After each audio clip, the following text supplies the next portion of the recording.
Our sponsors for this episode are Harder Custom Welding. Looking for quality welding with a personal touch? Harder Custom Welding specializes in steel fabrication and repair of all kinds. From fencing and livestock systems to custom lawn and garden decor, they bring craftsmanship and experience to every job. No job is too small. From simple fixes to complex builds, they're here to help. Based out of Newton, Kansas, mobile welding services are available to meet a wide range of needs. You can give them a call at 316-217-3819 to bring your project to life. Also, visit them on Facebook at Harder Custom Welding. Harder Custom Welding. Shamrock Car Wash. Shamrock Car Wash has 3 convenient locations in Newton, Wichita, and Mays. They were also voted Best Car Wash in Harvey County for 2024. Shamrock Car Wash offers your traditional hands-on wash bays, but also touts an in-bay touch-free wash and dry for an effortless clean. Make sure to look them up and follow them on Facebook at Shamrock Car Wash. That's Shamrock Car Wash. Or you can visit them online at theshamrockcarwash.com. That's theshamrockcarwash.com. Absolute drain. Look. No one, and I mean no one, likes it when their sink, bathtub, washing machine, or especially their toilets start backing up. It's even worse when they won't drain or flush at all. No matter who you are, it happens to us all. If this is happening to you, then you need to give Garth with Absolute Drain a call. Absolute Drain is located at 420 West Broadway in Newton and has been faithfully serving Newton and surrounding areas for longer than I can even remember. I personally use Absolute Drain, and they have kept my pipes cleaned out and flowing day one. It might just be time for you to give them a call too at 316-283-7264. That's 316-283-7264. Or just remember this, 316-28-DRAIN. Absolute Drain.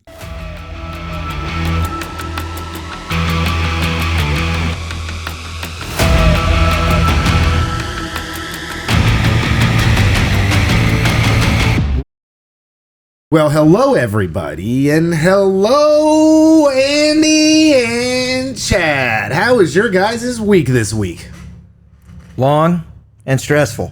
God, Chad, which is normal. Which is normal, right? So it was great. It was a normal week. Yeah, there you go. Normal week. That's my week. Andy, active and moving. Yeah. Active also and normal, right? I gotta say, as far as my week goes, you ever paint a pole when you had to grind down like 40 years of 3 coats or 4 coats of paint, and you grind it down, and you put the rust oxidizer on it, and you think you did a really good job after spending like almost a whole day with the grinder on a 25-foot pole. Right. And then you paint it with the primer, and you see bleed through, and you have to do it again. That's what my week looks like.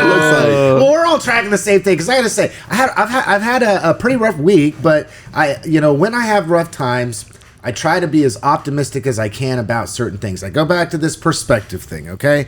If for some reason something seems to be going in the wrong direction, or I'm having a tough time, then the only way out of that, folks, the real truth is to not live in it, but to just start with an attitude of gratitude. To be thankful. Just to be thankful for what you have in your life, what's going right, the fact that you were able to wake up today, that you were able to breathe in, that you got another day to make choices, decisions, and optimism is the only way out of pessimism. And pessimism will be the death of us. So I'm going to go ahead and I'm going to do the events calendar. Okay. All right. Obviously, July 4th is coming up. Everybody enjoys Independence Day. At least I'm going to assume that people enjoy Independence Day, because I enjoy Independence Day. We sometimes have this discussion about fireworks or no fireworks and how many days and what's the times and the hours and the whole thing. And I've seen some stuff on social media about, well, it's dumb that we'll be able to sell fireworks for so long before you can light them off. But, that seems to be the most difficult time of year for our government entities to make these decisions. But just for what it's worth, we all know what happens on 4th of July. I'll stop right here on the events. What's one thing that you guys just love about 4th of July? Honestly, going to my neighbor's house. Wyatt Hendrickson posted a really great video of him experimenting with fireworks, and he made the comment, he says, "Don't do this at home, do it at your neighbor's house."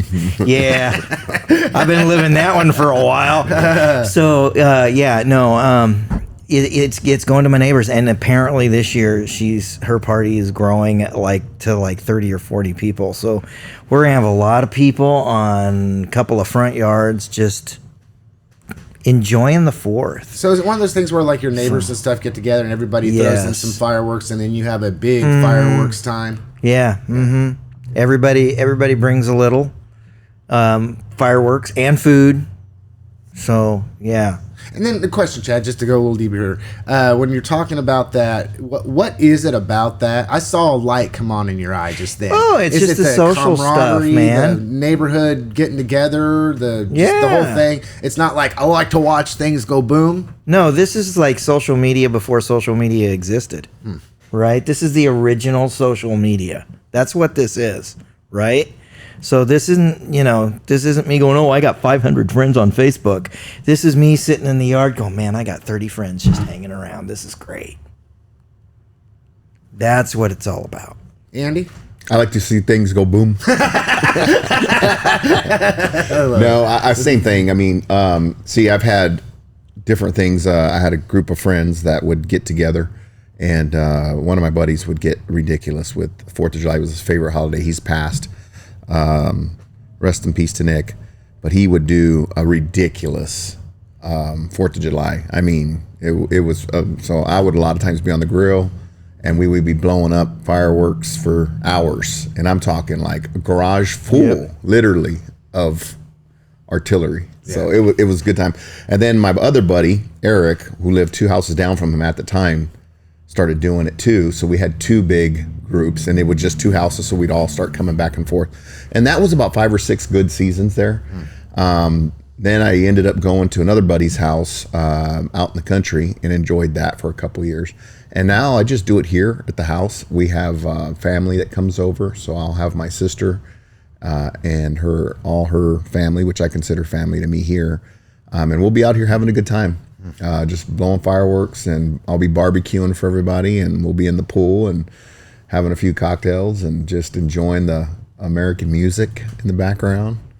And I gotta have that flag flying. I think you helped me set it up one year, and I got to make sure that flag gets up. Clint McBroom and I came out here. Andy put a post out on Facebook that said, "Hey, I need some help with this," and Clint and I came out and helped. I remember that. Yeah. So I'm gonna have to get that back up. But looking forward to having a good time with family and food and just enjoying what we have here in this country, which is pretty amazing. Yeah, it is amazing. On my 4th of July, right, I enjoy what you're talking about, Chad, getting together with people and just enjoying the time, and usually, obviously, there's food involved and stuff, but I got to tell you, there's nothing better than taking a nice big flat board and screwing down all of the artillery shell tubes, get like 10 of them there, get 3 out there, all of you try to light it at the same time and run, and it's just doop doop doop doop doop pop pop pop. I mean, it's, and do that 10 or 15 times.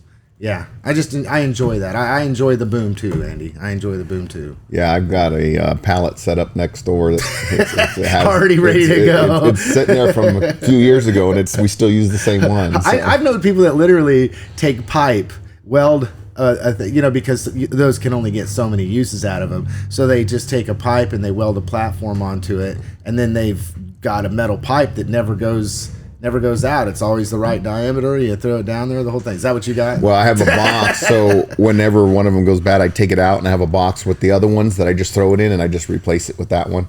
And I thought this year I would put some 55-gallon barrels and put like 4 or 5 of those pallets and do a little deal and then push it out there in the water.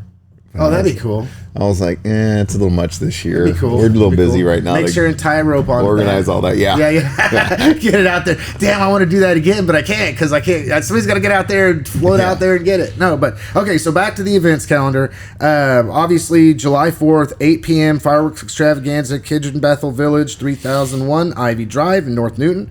July 5th, 7 to 8 a.m. First Saturday Bird Walk, Coffin Museum, 27 and Main, North Newton. July 12th, 10 a.m. to noon, second Saturday at the Gallery, Carriage Factory Art Gallery, 128 East 6th. Themed make and take creations will be provided every second Saturday through the year for ages 4 to 10. This event is free and open to the public. July 17th, 6 to 8 p.m., coffee and coloring at Norm's Coffee Bar, 613 North Main. July 18th, 7 p.m., Matilda the Musical by Newton Community Theater, Crable Auditorium, Bethel College, 300 East 27th Street North, Newton. And then we'll just do one more. July 19th, 10:30 a.m., Matilda the Musical by Newton Community Theater, Crable Auditorium, Bethel College, 300 East 27th Street, North Newton. 1 to 3 p.m., author visit, Jim Ross and Shelley Graham, authors of Route 66, The First 100 Years, Faith and Life Bookstore at 606 North Main Street. And then at 7 p.m., Matilda the Musical by Newton Community Theater, Crable Auditorium, Bethel College, 300 East 27th Street, North Newton. So that's coming up. They've got quite a few showings for that as well. I did have somebody reach out on social media, and they wanted us to include activities that were going on in the other communities as well. I got one for you there. What's up? July 5, folks. Head on down to Burton. They do an Independence Day every year. So this year they're like, dude, let's do it on Saturday. That's cool. Nice. Yeah, Smart. so they're doing it on Saturday. There's going to be a parade in the morning. There's going to be activities in the park all day long. 90%, probably even higher than 90% of the stuff that's on their calendar is free. I mean, you got to buy a button if you want to try and win a prize right before the fireworks in the evening. But yeah, they got a whole day, and their whole calendar is going to be in the Newton cans, and it's out there online if you look for it hard enough. The whole calendar will be in the Kansan on Thursday. That's going to be kind of our blowout for the 4th of July is our Thursday edition. Yeah, and always, in the Kansan, we talked about it last week, just subscribe, because what I'm doing here is, generally speaking, in preparation for the program, I will take what comes out of the Kansan that's listed here on Tuesday, and we'll talk about it obviously on Wednesday. But if there's something that comes out on Thursday, there's stuff that we're not telling people, or that we don't be, and that's neither here nor there. That's the reason you subscribe to the Kansan, right? We're one way, but I'm just pulling this information from what Chad has done and all of what the Kansan has done. And if I'm going to say it again, I tell it to everybody. I even told it to the people that reached out to me that asked about us covering things that were going on in their community. Reach out to Chad. Tell Chad that you've got something going on, and I believe I would say 100% of the time, but I would say 99.9% of the time, Chad's going to put it in the paper, and it's not going to cost you a dime. And we can find it easier that way. It does not cost a dime to be on that community calendar that we publish on page 2 every single day. Yeah, and that's by design, right? I mean, in the business, they say you've made it part of the furniture, and they question whether or not that's a wise idea. Well, let me tell you, I know beyond a shadow of a doubt it's a wise idea, and the reason I do is that I was at my parents' house, about a year ago, and we were talking about something that was coming up, some event that my mom thought she wanted to go to, and I couldn't remember the date off the top of my head, and I just looked at her and I went, grab a paper, and she did. And she's like, oh, yeah, it's always on page 2. There it is. Boom. There it is. All you got to do is email me news@thekansan.com. Just give me, date, time, what it is. If there's a ticket fee, where to get a ticket. I'll stick it in that community calendar. I'll be glad to. Yeah. Absolutely. So, and with the Burton thing, I just tracked down, somebody who is on their board to plan that thing. Because, if you're going to plan an entire day, it's going to take work. Yeah. And they do. And it is a quintessential small town Independence Day. Yeah. And when I say that, we're talking like 3-legged race and sack races in the park, turtle races, that's cool. Food. Yeah. I mean, when I looked through the calendar, I was like, this is almost 100% almost what my town did growing up, and my town was population 1,000, right? Yeah. The only thing that was on that, there were only 2 things that we had on our calendar that Burton doesn't have, and that was a greased pig contest. So here, I'm going to throw the challenge God, down. Here we go. Burton, if you want me to come down next year and wrestle a pig, let's get a greased pig Chad Fry, the contest. Kansan guy versus the greased pig. It's been a long time. Make sure you wear your white Hendrickson shoes that are coming out on the 4th. I love it. I And love then, it. Captain America outfit. That's it. And then we had a pee-wee baseball tournament. So all the pee-wee baseball teams from our region came and played during the day. Well, I That's wonder, it. you know, Here in Newton we got Mexam tournament. Yes. That's another thing that was not on the community calendar. I kind of left that to the sports calendars. Mexam tournament is going to be awesome this year. 77 years. We talked about that. Yep, we got the brackets coming out in the paper on Thursday. Yeah, and then because we're there. Before I go on with fireworks first, I wonder how many people from Newton, and I think we really should, obviously being one of the larger communities with smaller communities surrounding us, look for things to do in these smaller communities and then go out and just support those communities in Harvey County. Instead of being so Newton-centric, what about being Harvey County-centric and realizing that Burton has a lot of things going on? I mean, I go out to the barn. I think the barn is a great place. I mean, you can't miss it. Head to Burton, and as you're driving down Main Street, which not Main Street, but the main thoroughfare through Burton is Highway 50, and you're going to see a red building that says it's the barn, and it pretty much looks like a barn, and you can't miss it. Get yourself a country fried steak, my man. Good people there, good food, good service. I mean, the whole thing. They do a great job. And then another one, which is not necessarily Harvey County, Peabody has a fireworks show. Yes, they do. And they have a big fireworks show. That's like I don't know the rate because they may have changed it, but there's a button to buy on your way into the park, and the show is worth it. Yeah. I don't know if they've raised the rate since I've gone the last time, but the show is going to be worth it. It's phenomenal. Well, it's probably one of those things where the buttons pay for the show, So and get there early so that you can get into the football stadium and see all the groundwork. Yeah, because it's cool. And then speaking of the Newton Mexican American men's fast pitch softball tournament, right? I had an interview with Cameron Becker, who's the committee chair for NMAC, which is the Newton Mexican American Athletic Club, and it was a great interview. I mean, he was a great interview. He was a great interviewee, and he really, you could just tell the passion that he has for it. You get to hear about the history of how he got involved, and you're talking back when you're a little tyke, 4th, 5th, 6th grade, and then after so many years, the coolest thing about it is they still continue on the tradition of doing that. And I think that's a huge deal for our community. Our community needs to get out there and support that. They really work hard on all levels to provide an entertaining program. But not only that, there's people that get to participate in that. So it's a win-win all the way around. And for Newton, and where we're at currently, since there isn't really a whole lot of stuff to do on 4th of July, like a festival of any kind or fireworks, that's the place to be. That's the place to be. Go buy yourself a wristband. Go down there, support their food trucks and what they got going on down there. Just find some way. If you don't want to go sit out there and watch baseball, that's fine, or softball, that's fine. Go buy something from a food truck. If buy a wristband, all right? Even if you're not there the whole weekend or you don't plan on being there the whole weekend, support local. There's so much going on in our community. We just need to continue to support it, or it's not going to be around. It's just not going to be around. It's not going to be around. Okay, so what's in the Kansan, Chad? What's in the Kansan? Anything in the Kansan? Well, we talked about Burton already. Something that picked up a little traction on social media that was fireworks related is that at the last city meeting, so we're talking like a week and a half ago already, the city of Newton passed a couple resolutions about fireworks, and one of them was to. All right, so we have people that are complaining right now that the fireworks stands opened on the 27th, and nobody could light anything until the 2nd. So we got people complaining about that, right?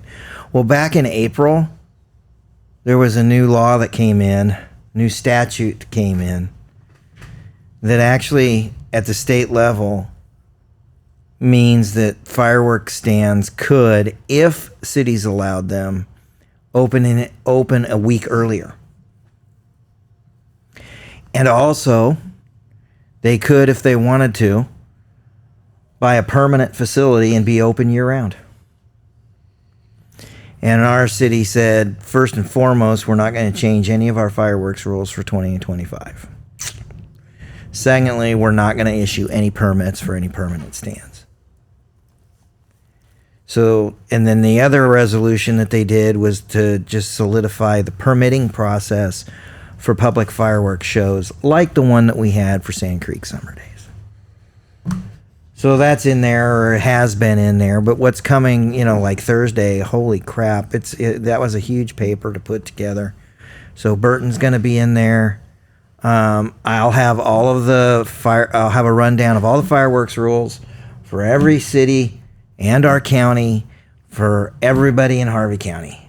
So, quite honestly, you're just not going to have an excuse. And we've had that on our website over and over and over and over and over. Well, and I've noticed some people in my neighborhood have lit off some fireworks here and there. I think it's really hard. My neighborhood started yesterday. It's really hard. You can go buy them, and they're there, and it's just you can't have them, you can't touch them, you can't this. And then it's like, well, surely I can get away with a fountain or something like that. But I think a lot of people don't realize too that when a city prepares for something like that, it's not just for the noise, it's for the fire protection. And so when you're sitting there and you're lighting off a fountain, right, it may not be as noisy, or sometimes I don't know, you don't know what those things do. I mean, you light off a fountain, you think, and you're hearing things screeching and it's one of those things, but there's reasoning behind it. And a lot of it has to do with just appropriate city staffing to ensure that they're on watch, they're there, they're able to do. And Andy's just smiling like he ain't even got to worry about it. If he wants to go out on his front porch and do it today, he can do it today. He's under the county rules. Yeah, I was in town yesterday dealing with that sign. We were talking about the pole on the sign at the Shamrock Car Wash there. Long story short, some fireworks went off across the street, and I almost pulled the named. I was like, that freaked me out a little bit because it sounded, the way it went off in town, the echo was a little different than a normal one. And so it sounded pretty close to a gunshot. It stirred me a little bit. I was like, oh, shooting going on across the street. Yeah. That's why I was smiling. I was sitting here thinking about me being on a pole. Well, and we I'm about to pull a pistol out. Right. And we did miss one. Phrase out of my we mind. did miss one that we did miss one. I want to send a shout out to Kansas Christian Home.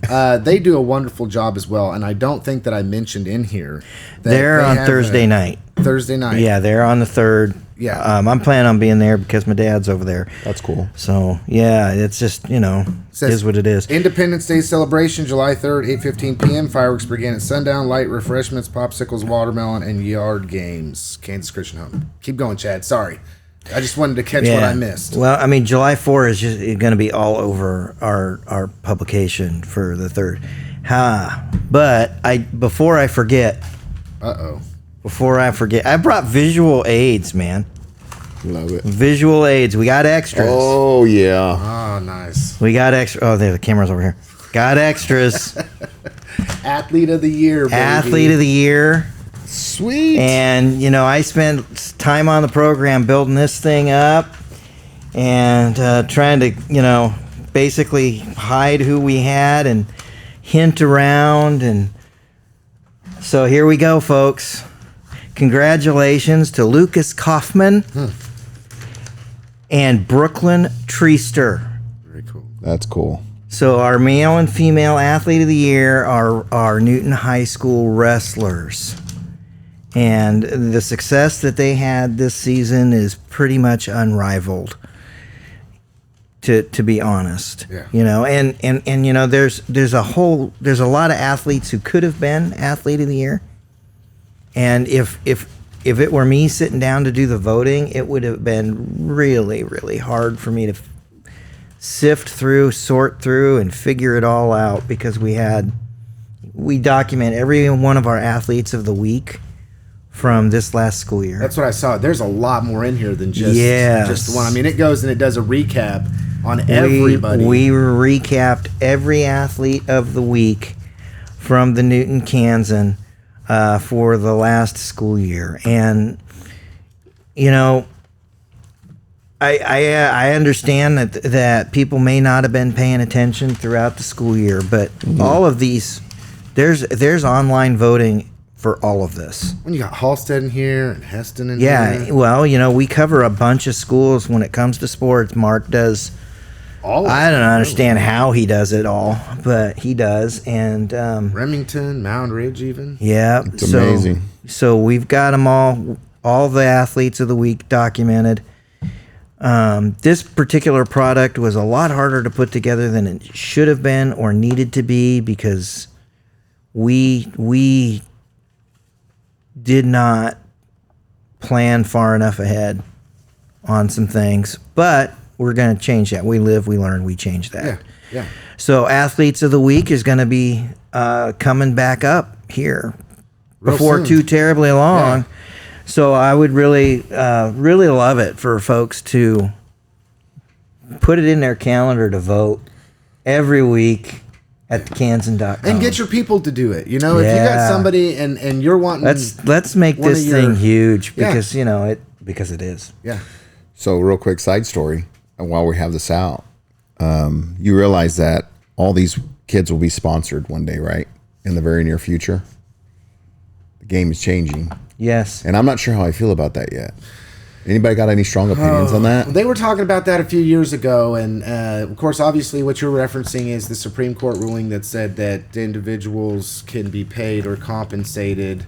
They can be sponsored. There's before it was, and I don't want to get too far into it, but before it was such as their compensation was scholarship, and then whatever college they went to, whatever division of college that they went to or university, then that university was the one that could make money off of the student athlete through merch or pictures or whatever the case may be. And they had rules too. Yep. You know, because when I was at Wichita State, I had one of the basketball players sign something for me. And I they're not supposed to do that, I don't think. So it was man, you're like 8 foot tall. Can you're an incredible athlete, and he was one of my students, and I didn't do it for me. I had it signed for my son, and he's like, not really supposed to be doing that. And I said, well, I'm not going to sell it, right? Unless you become like an NBA. No, but it's like for me, right? And when you talk about what Andy's mentioning is the idea that I'm not sure I like the way that was. Somebody could just on the face say, well, your compensation is through a scholarship. But if you look at maybe the cost of what it is to go to school, and then you look at the amount of money that the college can make, it's not fair. Now, I think it changes the game, quite a bit now, where there's this real fine line between trying to keep education sound and a student athlete going to school first and foremost, and then the benefits of being an athlete are on top of that.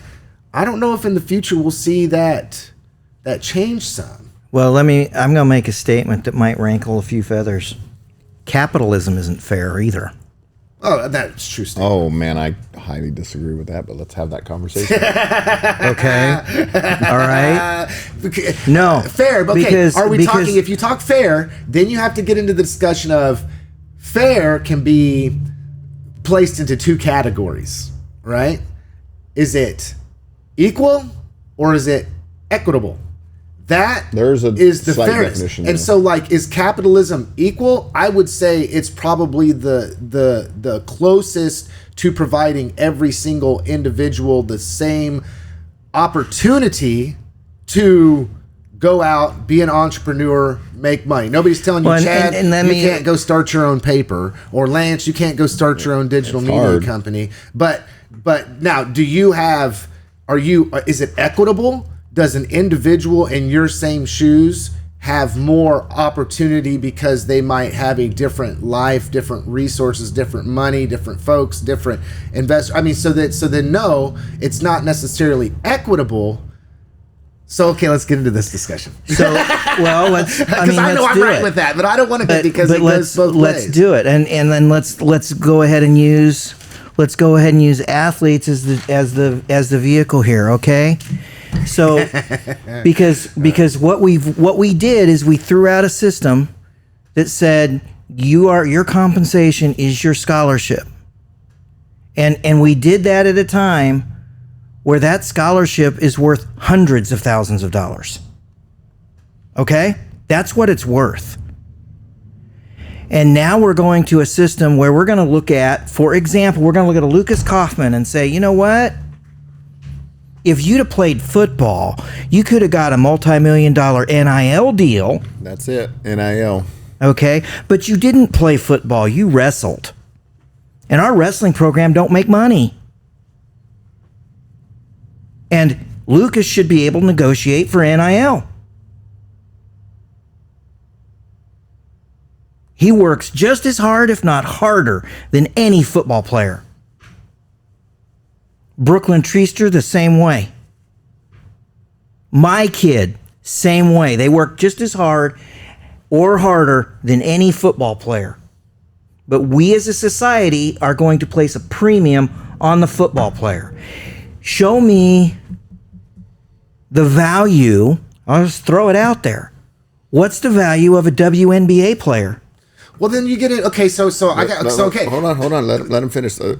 Okay. What's the value of a WNBA player? It depends. They've been losing money for the last 15, 17 years. It depends. And that's not ever going to Demand. stop. It Well, comes down it's to starting to change. Yes. They lost with $50 Caitlyn million Jenner, last year. But they've been losing money for, I think it was like 18 to 20 years actually since they started. It's been a dump of cash. The NBA actually financed that system to move forward, but things do take time.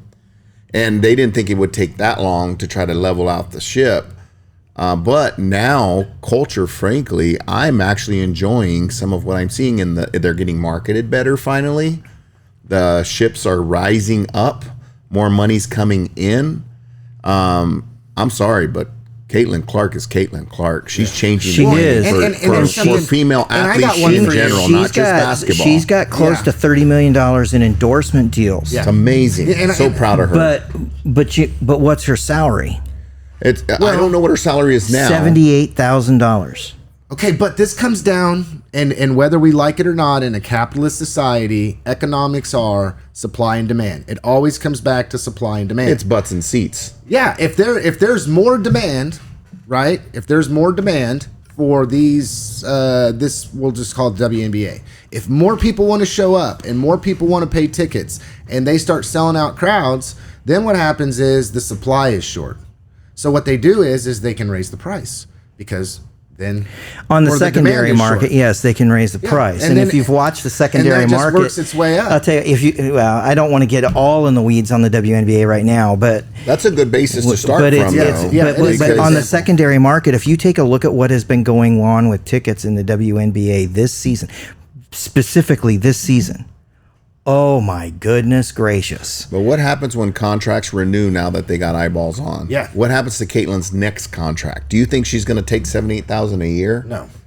And None this of is how those- progression. Yeah. This is where None of those capitalism women's- That's right. can allow And you now- to move out of. And this is where I'm gonna go. This is where I'm gonna go. If I'm the owner, dude, I've been losing money for how long? I'm still losing money. What makes you think you're worth more than $80,000 a year when we're not making money? I'll go over But to they're on their way to make Yeah, money. I'll go over to a different team and they'll pay me $150,000. And this is the exact argument that has been thrown at me for 30 years. We as a company are losing money. I know that you're doing great down in Newton, but we're losing money as a company. No raise for you. Well, there's a lot to those Yeah, formulas. there's a lot. There's a lot to those formulas. And you're right. If it's not making money, the money has to come from somewhere to keep the system moving. And we'll go back to the WNBA because that to me is a nice archetype of something changing, something moving, but then people cannibalizing themselves even within that system and still trying to shake that out. That conversation is just starting to hit as of the last couple months, and she's been around for a while. people saw her coming probably from her junior, senior year in high school. Yes. She's a game changer. She's one of those game changers. Phenomenal athlete. Just a phenomenal, for me, I think, human being that just happens to be an athlete that's found a niche, right? Yeah. And how the system and how they choose to market her and her team, and now the NBA as a whole, and the other individuals that you're starting to see pop up that are borrowing from her template and actually putting it to work. It's really hard to do. Yeah. But over time, it took 20 years for that to take off. I think it's the thing that will change the system for a lot of female athletes, because it took a long time for them to get their jump start. So there is that. There is a delay in just women's sports. That's why Title IX is so important, right? So there has to be some catching up here. And frankly, there are some things like women playing football, padded up. It didn't work. And some things the market's going to tell you whether it wants to see it or not by what it's doing to what you're providing, right?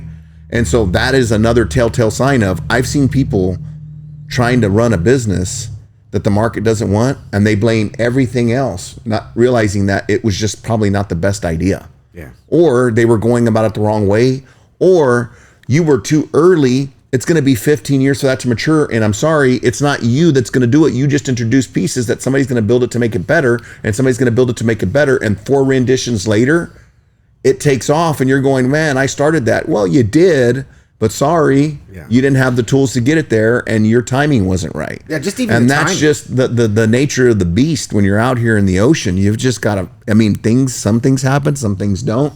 You've got to be able to take the good with the bad and let the market dictate what happens. I mean, and I'm a big fan of that. I know it's tough. I know people hate it, but America wouldn't be America without it, in my opinion. Yeah. And speaking, I said Caitlyn Jenner. I meant Caitlyn Clark earlier. I just have to correct myself on that. Yes, I am a capitalist, hardcore. Hardcore, yes. But I was thinking about something. But I love people, and I don't think it's and I don't want to see people fail. Well, that hurts. But, yes, but and you don't want to see people fail. And here's why I say capitalism, and at its core, is not fair, especially the way unregulated capitalism works. Because what unregulated capitalism is one massive life game of monopoly. And we know how many winners there are in Monopoly. And not everybody wants to play when the stakes are what they are, and you got to choose that, right? Because so, are we willing to just leave everybody on the roadside dead? No, they can do it too if they want to. Yeah. There's only one winner. No, I don't think so. I think it's how you choose to live that life, right? And I know people that have started multiple businesses and failed, but they kept going. And I know one friend in particular, he didn't hit his success till he was 60.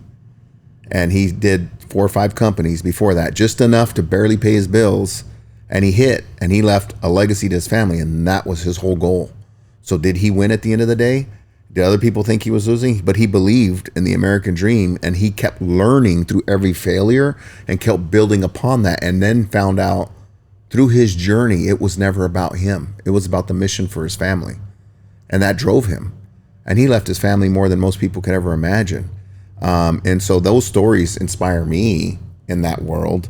And I believe the capitalist system is the only thing that really puts out real winners and losers. You let the system dictate. You don't have to. There's jobs and a lot of people that's good for a lot of people. But there's some crazy ones out there that say, hey, why not me? Well, and I understand what Chad's saying. Okay, like once again, I go back equity, right? So if you have what I would consider this 1%, right? This 1% of individuals that have amassed wealth either from an endeavor that they've pursued, family money of pursued. What is the percent of the 1% that's family money versus the ones who made it? You know, I don't want to, I'm going to say 50%. 3% of the 1%. 3% of the 1%, okay. 3% of the 1%. So 97% built it. Yeah. So when you're talking, and you know how many after 3 generations keep that money from that 3%? Probably not. None. Yeah.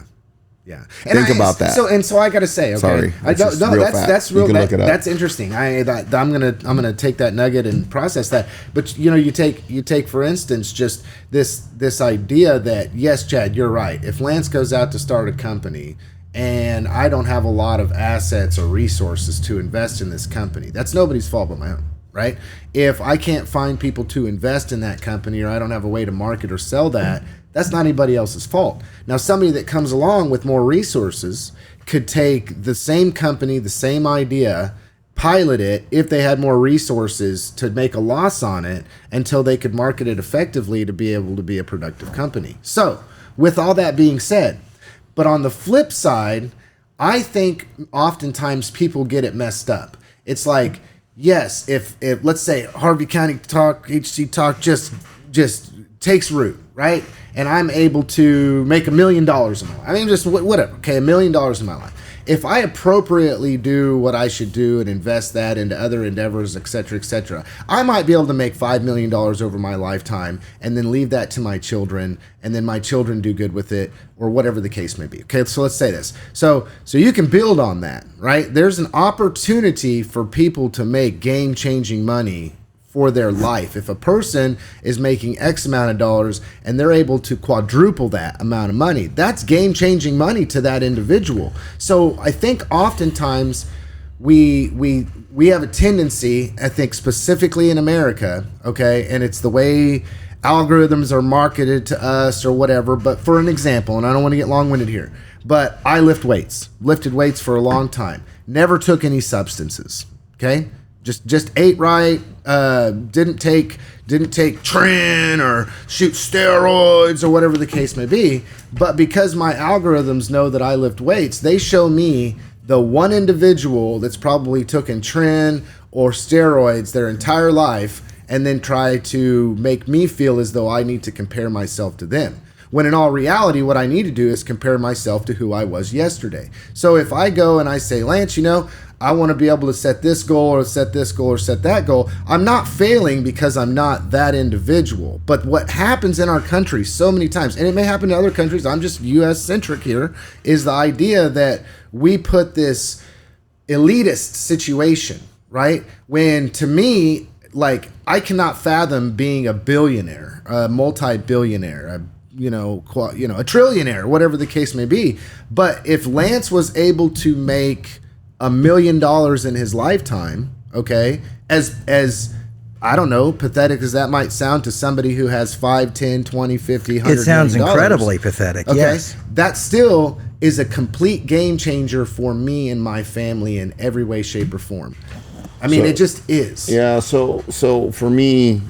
So how do we rate it? So for right? me, if 90%, let's just use 90%. If 90% of the people at the top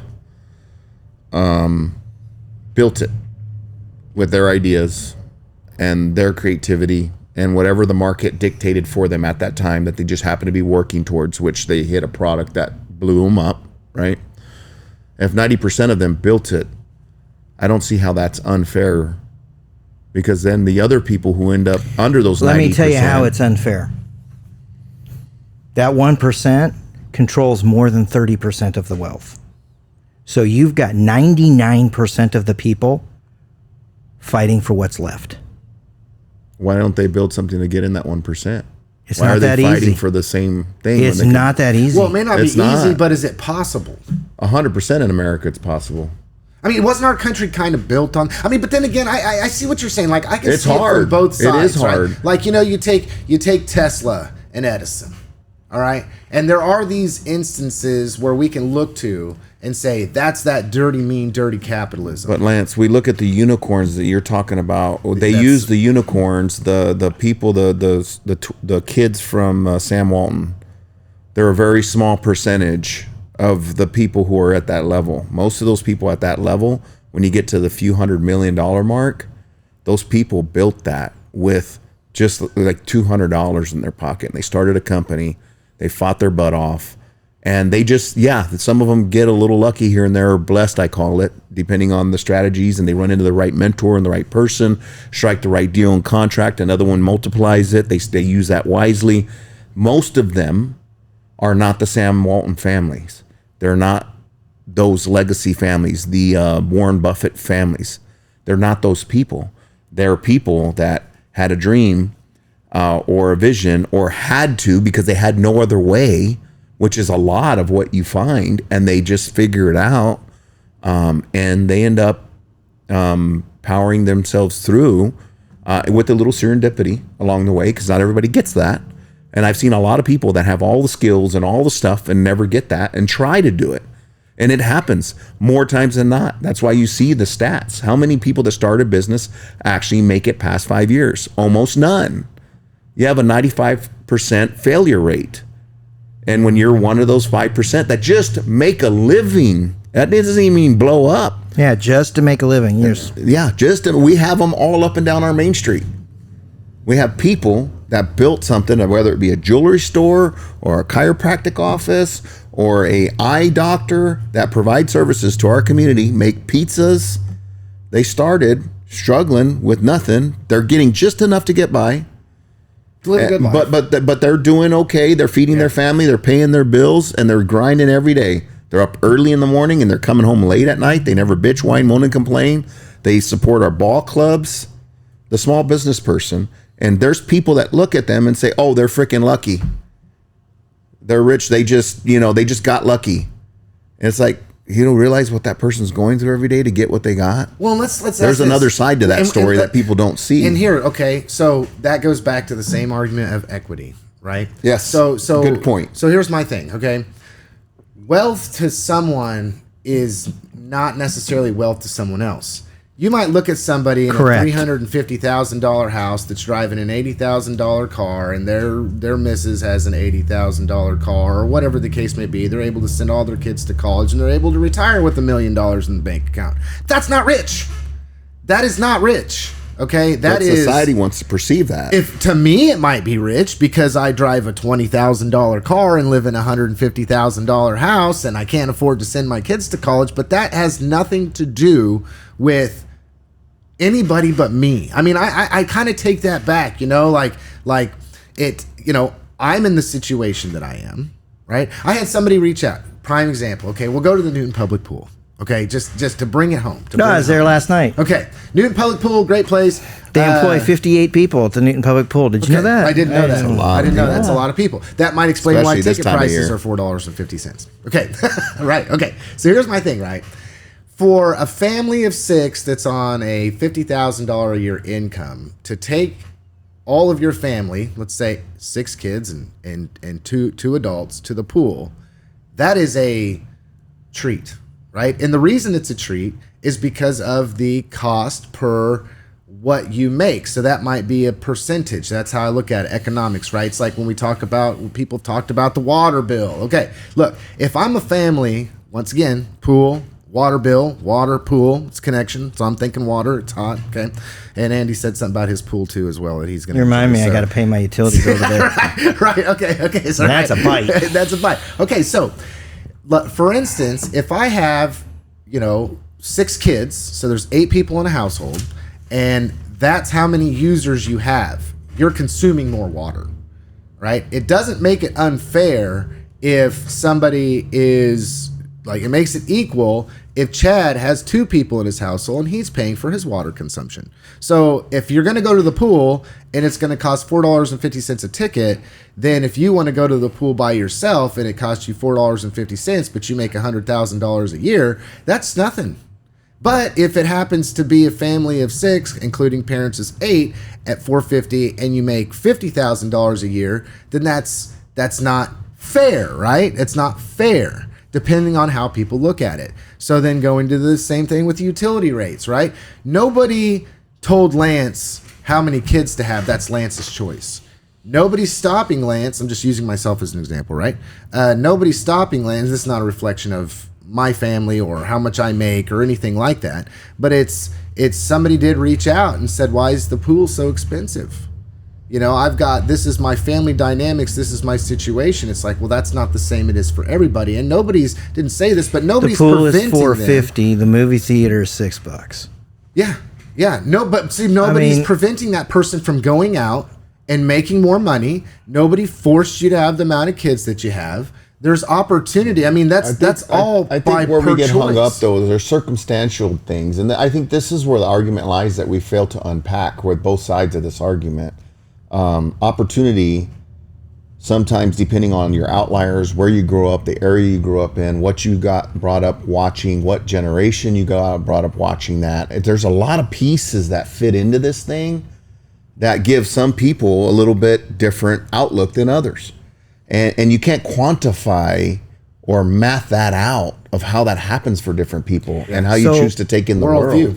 It could be a book that changes somebody's freaking life. Yeah. It could be a mentor that walks into your life. That mine was Bob McConnell, who gave me a book, who for some freaking reason said, dude, if you keep showing up and you keep doing these things, I think you can do something with your life in a way that nobody did for me. Like, I had coaches, and so I don't want to disrespect my family and people that loved on me growing up. There was something about his energy and how he carried himself that was so attractive to me that really spurred something deep inside of me. And he provided an opportunity for me to keep showing up. 2 years later, found out it was his walk with Christ that was the real gold inside of him. But he was able to steward me to that and build a relationship first before he unpacked the main thing of what his life mission was, is to bring people to Christ, right? He just does it through business. And I just happened to get an opportunity to learn that and then go, oh my gosh, how can I be more like that? Because I thought it was about the $20,000 a month and the cars and the, all the stuff. And I didn't realize that that's all a byproduct of just living your mission. And a lot of us don't really meet that mission, but that, I think, is where it becomes our responsibility to try to figure that out. And the reason I said earlier that I have a buddy who didn't see that till he was 60, but thank God he got to see that. And I also know people that see that and they're at a place in their life where it's harder to look at that and start making those adjustments because of all the time behind them, rather than just nutting up and moving forward from that space and moving that ball forward, which is really hard for me to do. So I can only imagine what it is for others that haven't had the people that I've had in my life to bring me through some things. And then the books. It really makes a difference of what you're reading and who you have around you every single day. Perspective. It's interesting because I was going to say, I want to pivot real quick on this, right? To add into this too about perspective. I mean, can you put a price on happiness? Most of us in our pursuit of consumerism, or, we're a consumerist nation, right? We're a hyper consumerist nation. Yes. So if you really get into the weeds on some of the data and you realize that 75% of our country does not have the capacity to lose their job and pay their bills for 90 days. That's actually, I'm in that group. Okay. So, but to see here, okay, 75%. But how? Yeah. But here's this. So I've been watching a lot of Gen X folks but lately. You're not somebody that pursues. You, Chad, because I know you, are not somebody that pursues happiness in things through monetary gain. Monetary gain. So I've been watching a lot of Gen X influencers as of late. I am Gen X, by the way. Too. Yeah, I'm an Xer. I'm a millennial. And, I'm right on the cusp. And the influencers, there's like this common thread of what is really ticking them off. Yeah, they call you. And glad the camera wasn't on your face. Yeah. There is a name for us. I think it's called Zennials. Yeah. So there's a common thread of what's really ticking them off. And here's what it is. We're in our 50s. Some of us are getting close to 60. Mm-hmm. And we've been sold this bill of goods that we're going to retire around 65. We're waking up and we're looking at our accounts and we're going, not going to happen. No effing way. Right. Okay? None. Zip, zilch, zero. And why is that? Oof. Because we have been a different podcast. Yeah. Because we have been spending a heck of a lot of time chasing and chasing and chasing. And we believed the promises that we were given when we were in our teens. But that goes back to government once again. And no, it's not government. You spend more money, Chad. Your It's government not spends government. more money that you can't back. Inflation happens, and your buying power of what you are wanting to retire on would have been sufficient 10 years ago. But now, because a loaf of bread costs 15 times what it did. And the loaf of bread doesn't cost more because of government. But you and catch what I'm health saying. insurance does not cost more because of government. And the Ford Mustang isn't 15, 20, 30 times its price today as it was in 1975 because of government. It's because of the private businesses that have been railing us for decades. Oh, I disagree. Chad. It's a back and forth. It's a balance. It's fine balance. I agree with what you're saying. But government did not stagnate our wages. Our employers did. But when government comes in and says you have to pay in California $20 an hour for a job that wasn't meant to be a career, and then everybody moves up their prices because the government's saying they have to do that, how did they not do that? Okay, that is an extremely recent phenomenon. But no, it's not in a lot of different ways. I mean, you realize that you realize that at $7.25 an hour, that's the minimum wage. If government and that's more than 20 years old. Moving the levers on tariffs, the government is doing that. The government created that. Some good, some it doesn't matter. NAFTA happened. We're here, right? So if tariffs scare the marketplace, how does government not have a hand in moving numbers for economics on the small guy? But then here's because the biggest fear of tariffs is our prices are going to go up, which frankly hasn't happened like people think. We have $187 billion we just took in as of last week. We keep backing away from our tariffs. Yeah, but I think what we've collected. Have you seen the chart on what it looked like? We keep backing away from the tariff. We have collected $187 billion in the last 6 months, which is the most we've collected. If you look at the chart, it's working. And nobody will report on this stuff, and I don't know why. And I can send the information. It's unbelievable what's happening right now. And there are some risks we're taking, and I don't like the fact that we just signed on a bunch of debt. That's ridiculous, and I hope there's more than $4 trillion. Yeah. Well, we're here. But that's government. Even though we say government doesn't have anything. And here's my argument on minimum wage. You bring that one up. Okay. Make all the cuts you want. Fine. But then if what you're making your cuts for is that's going backwards, fiscal responsibility, and to try and eat into that deficit, you can't eat into that deficit by turning around and cutting your revenues. Yeah. Okay. Now here's this. Going back to the minimum wage thing. Okay. That's basic. Any business will tell you that. Minimum wage is a standardized wage where you can't pay anybody any less. So the issue that I've always had with raising the minimum wage is such. If you raise the minimum wage, let's say I'm a skilled trades individual. I've got a skill. I'm making $30 an hour. Okay. I don't know what the going rate on that is right now, but 10, 15 years ago, $30 an hour was a pretty good wage for a skilled laborer, trade, machinist, brake operator, whatever it is. Okay, the manufacturing sector, which not anybody can just do. You have to have a skill. So you're kind of separated out from just being your general laborer. But if you raise your minimum wage from, let's just round numbers, $10 an hour to $20 an hour, that doesn't mandate that then the skilled laborer goes from $30 an hour to $40 an hour. So what's happening on the across the board is if you're raising the minimum wage, the only thing that's happening is the skilled labor. You're telling the skilled laborer, hey, you just lost $10 in pay.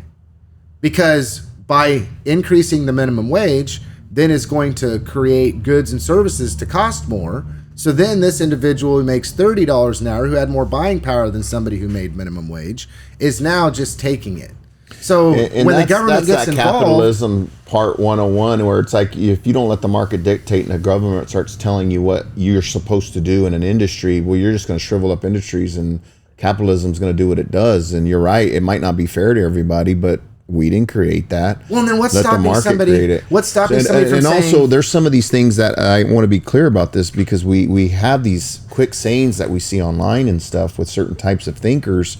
And I understand what you're trying to say, but in the reality is there are some people that are going to work at McDonald's forever. And that's no pun or put on the people that are there that are managers. And there's some good careers that are made out of that. I know people that own restaurants that started working in them today. I know a guy who owns a bunch of Freddy's Frozen Custards who started on the ground floor, sweeping the floors. And now he owns like several of them, right? Good for him. And that can happen. But most of the people that come through those jobs early in high school weren't meant to work there in their 50s to pay their bills. It's like an entry job to do entry things, to grow and mature. And some people do choose not to do that part through those organizations. And that's not on the system itself. It doesn't mean we should force to raise minimum wage. People need to take personal responsibility in a system like ours and progress forward even when it's hard.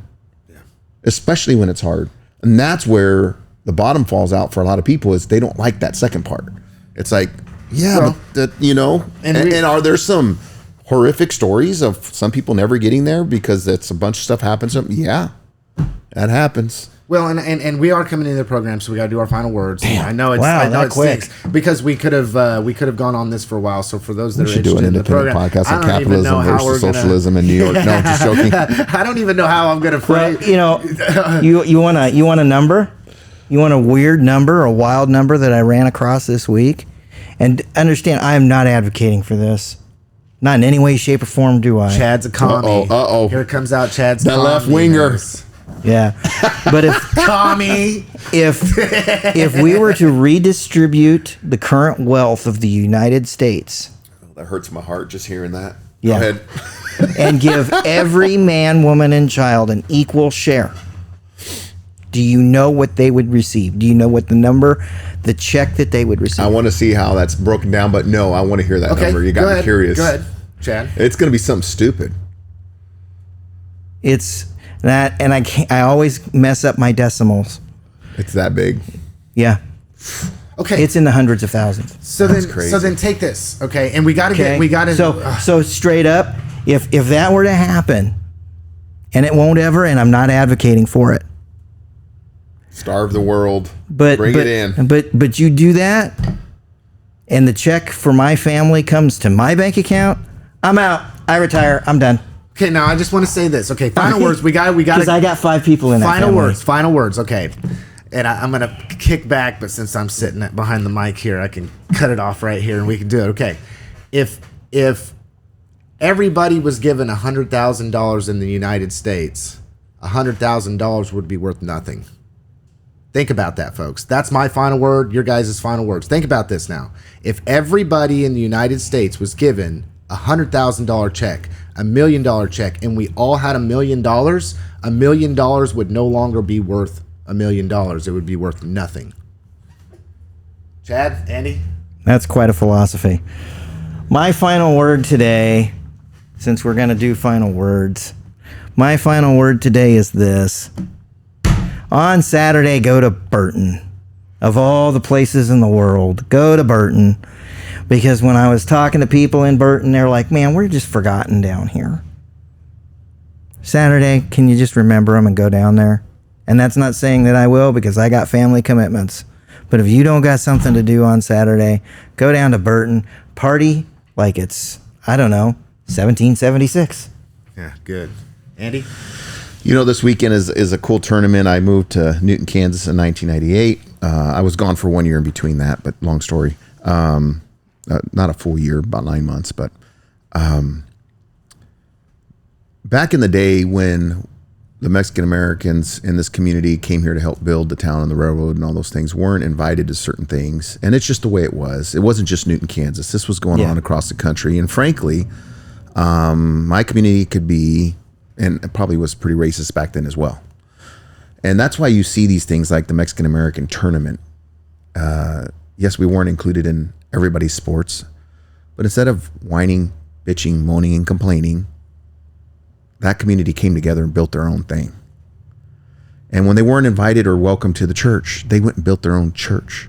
When they couldn't get loans, they created their own system within the system at the ranchito, that they were able to get funds and borrow and share between each other and make things happen.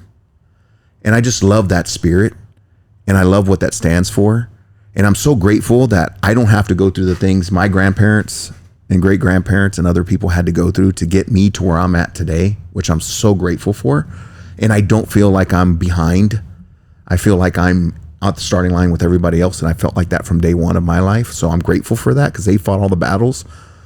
So these things are remnants of the past, of what brought us to where we're at today. So we show up not to be racist or not to separate or not to have our own group, because we show up just to have a remnants of the past of why it exists, and to celebrate who that culture is and how we choose in the American spirit to where if we don't like something in this country, we can go out and do something better and build our own. And each and every one of us as an individual can do that in your own space for the things that are important to you. And I want to ask us all to take an inner look at ourselves and how are we building our own internal community so we can then pour out on the people around us in the same way. And this Mexican American tournament for me represents exactly that, but it comes down to the individual. What are we doing every day to make ourselves the best we can to pour out into our community? And then how are we going to expand that to the best of our ability with what we're given to get outside of ourselves to pour out? But at some point, you got to come from within, right? So just know that this weekend is totally the American deal, right? The 4th of July, that tournament going on, what it represents, what it means to this community. And I'm so grateful that we have examples like that are alive and well, that we get to borrow from, just to remember, don't forget our past, but we don't live there no more. And let's move forward together, and we're going to be so much stronger if we choose to do that, because times right now are crazy. But just know there's always going to be some stupid ones out there. But in my house, we love everybody, and we try to do the best we can for everybody. And I would encourage everybody to really take a deep look and think to do the same thing. Yeah. Community, culture, and overcoming adversity. Have a good week, everybody. Amen.